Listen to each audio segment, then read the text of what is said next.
ลูกสาวแม่ค้าตัวละนาฮักขนาดยืนขายผักผลไม้ยิบละลายหัวใจ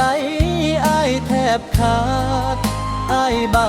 ได้มาซื้อของอ้ายมาเหือใจสวา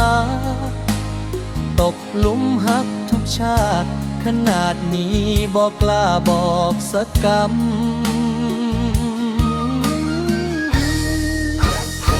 แม่ค้าน้อยยืนยิ้มหยิบผักหอมใส่ถุงอ้ายก็ทำปันมือไม่สั่นบะมีจุ่มแค่ได้ฟังเสียงเจ้า